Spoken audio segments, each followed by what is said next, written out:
Question. Refers to polyvinyl chloride plastic material. This is the most common pipe for plumbing system. Answer. PVC pipe. Question. Refers to polyethylene plastic material intended for long span water system installation. Answer. PE pipe. Question. A heavy metal made of casting on mold to make fixtures such as sink, tubs, and lavatories covered with porcelain in a metal coating. Answer. CI pipe. Question. A galvanized iron pipe which is better fitted for plumbing installation than a steel pipe. It is constructed on wrought iron, dipped in molten zinc, and may be identified by its dull grayish color. Answer. GI pipe. Question. An adhesive material usually used externally. Answer. Solvent. Question. Specifically used for attachment threaded pipe on fittings. Answer. Teflon tape. Question. An adhesive material used by plumbing when working with ABS pipe. Answer. ABS cleaner and cement. Question. Are made in different forms that are intended for plumbing joints and connections. Answer. Fittings. Question. A point of installation system where flow of water or gas could be manipulated. Answer. Faucet. Question. Refers to Manufacturer Standardization Society. Answer. MSS. Question. A short length of pipe installed between coupling or other fitting. Answer. Nipple. Question. A fitting that joined two different types of pipes together, such as ABS to cast iron or threaded to non-threaded. Answer. Adapter or adapter. Question. Any pipe part used to join two sections of pipes. Answer. Fittings. Question. An alloy based on iron which combines together the mechanical properties of steel and some specific features of corrosion resistance. These alloy are also liable to tarnish. Answer. Stainless steel pipe fittings. Question. An exchangeable device which can be connected to an existing plumbing system to deliver and drain away water, but which is also configured to enable a particular use. Answer. Plumbing fixtures. Question. An industry term for that subcategory of plumbing fixtures consisting of tap valves, also called water tap or faucet, and their accessories, such as water spouts and shower heads. Answer. Tapware. Question. Known as toilets in the USA, loose flush toilets or lavatories in Britain. Answer. Water closet. Question. The activity of obtaining and comparing physical quantities of real-world objects and events. Answer. Measuring tools. Question. Any tools that is used to remove material from the workpiece by means of shear deformation. Answer. Cutting tools. Question. The process of enlarging a hole that has already been drilled or cast by means of single-point cutting tool. Answer. Boring tool. Question. Used to measure the internal size of an object. Answer. Inside caliper. Question. Used to measure the external size of an object. Answer. Outside caliper. Question. A tool that carpenters and other tradesmen use consisting of the large arms and a smaller arm which meet an angle 90 degrees. Answer. Steel square. Question. A woodworking or a metalworking tool used for marking measuring a piece of wood. It is primarily used to measure the accuracy of right angle or 90 degrees tried on any surface so as to check its straightness or correspondence to an adjoining surface. Answer. Tri-square. Question. A flexible tape measure which is available in length up to 50 feet. Other tape that are 12 to 25 feet are usually considered adequate. Most tape have automatic power return that is useful but not necessary. Answer. Pull-push rule or tape measure. Question. Adjusted by rotating the screw to measure holes and diameter. Answer. Inside caliper. Question. A tool used to measure the external size of an object. Answer. Outside caliper. Question. Having four sides of equal length and four right angles. Answer. Square. Question. Two parallel ends of equal length, two parallel sides of equal length, and four right angles. Answer. Rectangle. Having three sides and three angles. Answer. Triangle. Flat round figure formed by one curved line, all points of which are equidistant from center point. Answer. Circle. Question. Having no right angle and four sides of equal length.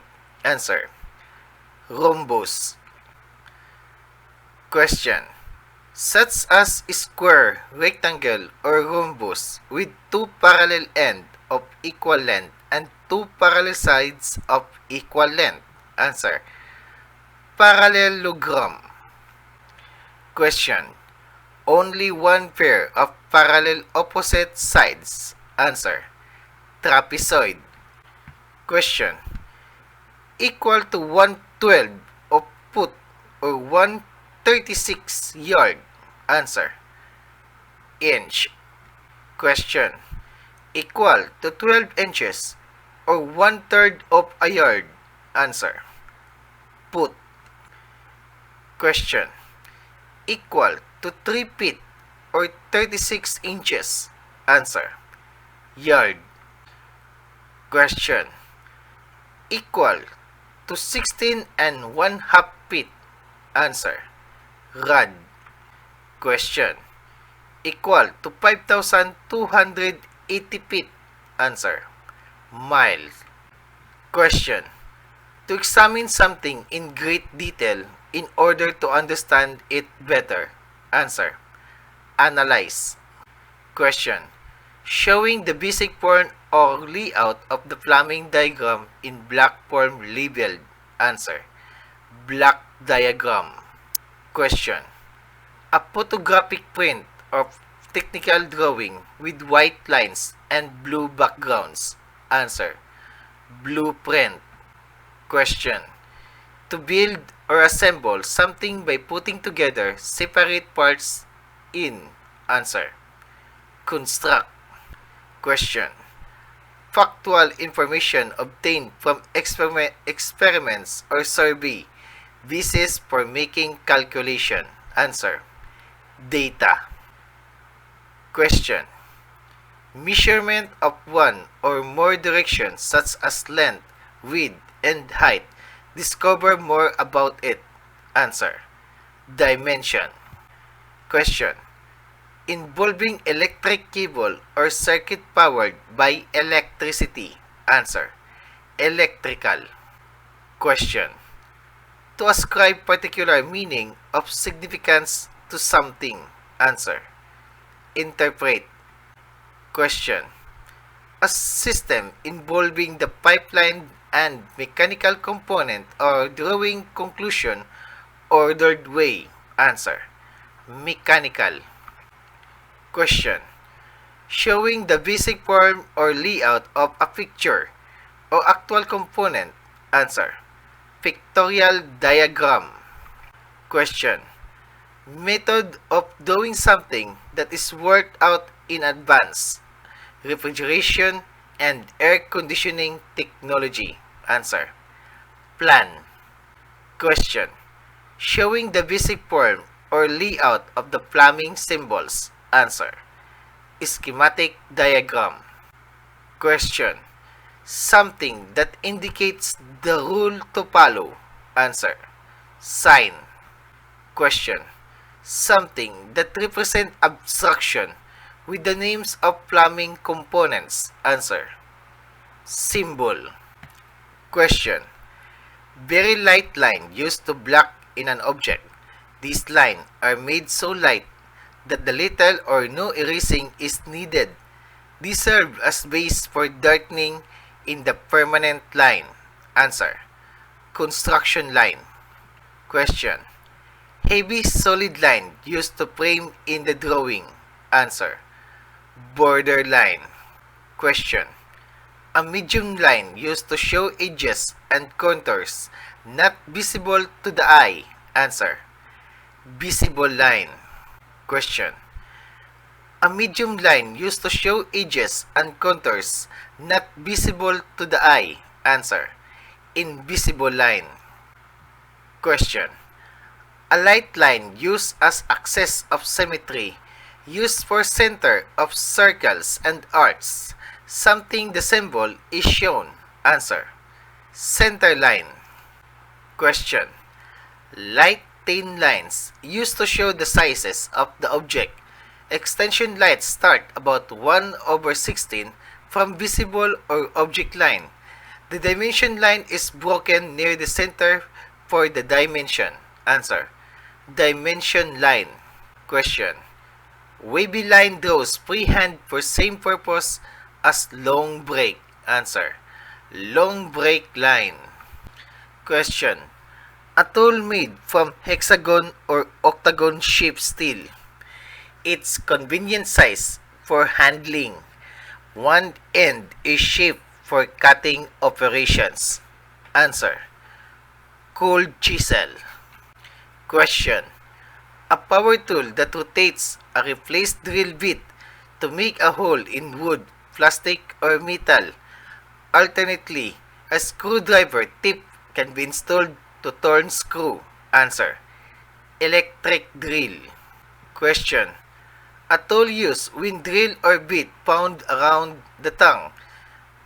The tongue is the end of the bit, of which is held in the brace. Answer. Hand drill. Question. A type of cutting tool used to cut the grain of the wood. Answer. Crosscut saw. Question.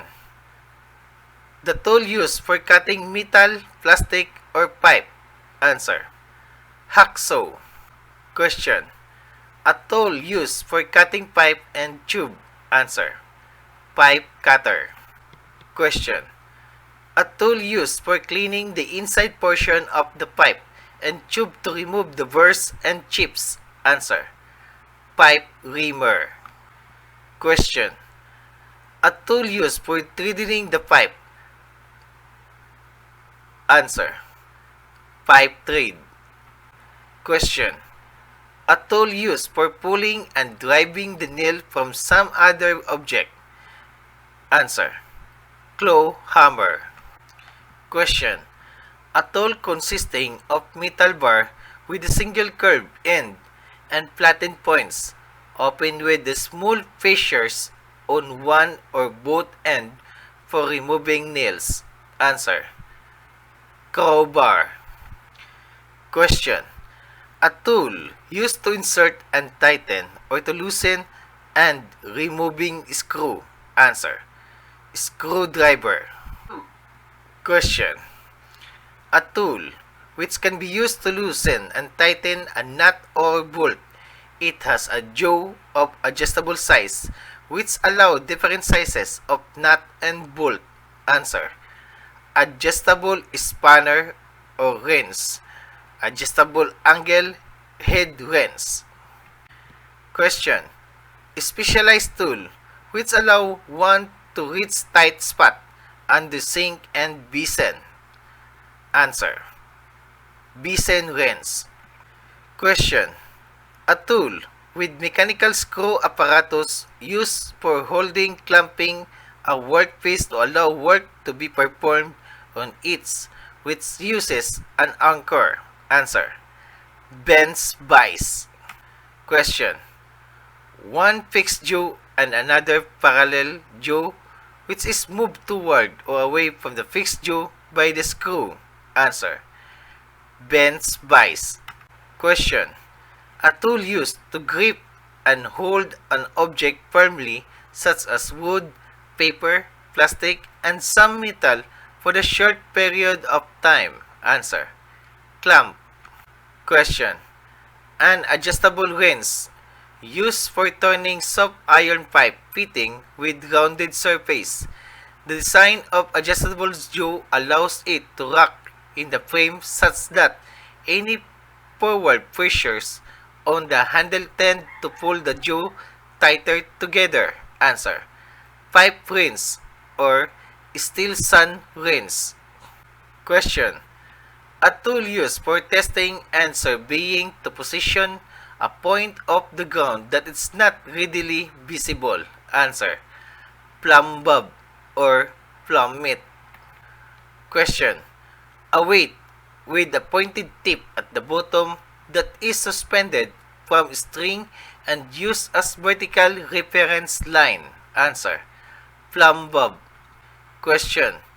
A steel square used by carpenters, larger than a tri-square. Square a hand tool consisting of two straight arms at right angle. Answer. Carpenter's square. Question. An event occurring unintentionally or by chance. Answer. Accident. Question. Means to direct or determine. Answer. Control. Question. A source of danger. Answer. Hazard. Question. An activity in which one is engaged. Answer. Occupation. Question. Occupational health and safety procedures. Answer. OHSP. Question. PPE. Answer. Personal protective equipment. Question. OHSP. Answer. Occupational health and safety procedures. Question. A state of being out danger and injured not involving risk. Answer. Safety. Question. Starting point, bar stone or wood forming bottom of doorway. Answer. Threshold. Question. Deadly, harmful, and poisonous. Answer. Toxic. Question. The potential for harm or adverse effect of an employee's health. Anything which may cause injury or ill health to anyone near the workplace is. Answer. Hazard. Question. The likelihood that a hazard will cause injury or ill health to anyone near a workplace. Answer. Risk. Question. When a person comes into a contact with a hazard. Answer. Exposure occurs. Question.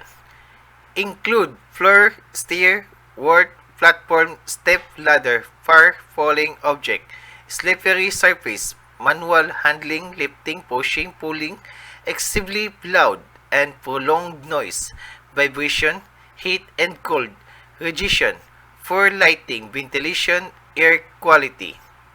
Answer. Physical. Question. Includes electricity, machinery, equipment, pressure vessels, dangerous, good for lifts, cranes, hose. Answer. Mechanical and electrical. Question. Include chemical substances such as acid or poison and those that could lead to fire or explosion like pesticide, herbicides, cleaning agent, dust and fumes from various processes such as weldings. Answer. Chemical. Question. Include bacterial, viruses, mold, mildew, insects, vermin, animals. Answer. Biological. Question. Include workplace stressors arising from the variety of sources. Answer. Psychosocial environment. Question. Use only where immediate hazards exist. They are printed in red as the predominating color. Answer. Danger sign. Question. Used to warn against potential hazard. Answer. Caution sign. Question. Printed in legible red letter for exit. Answer. Exit sign. Question. Used as temporary means of warning to existing hazard such as defection tools and equipment. Answer.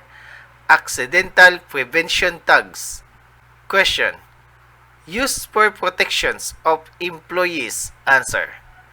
Barricades. Question. Used when workers are at rest from flying particles, liquid chemicals, acid or caustic liquid, and chemical gases. Answer. Goggles and face protections. Question. Required when working around nail, wire tacks, scrap metal, and other objects that could pierce the pit. Answer. Safety shoes. Question. Required to protect the hand of worker from cuts, scraps, punctures, burns, chemical absorption, and exhaust temperatures. Answer. Gloves. Question. Requires employers to ensure that the worker are exposed to less than 90 decibel of noise over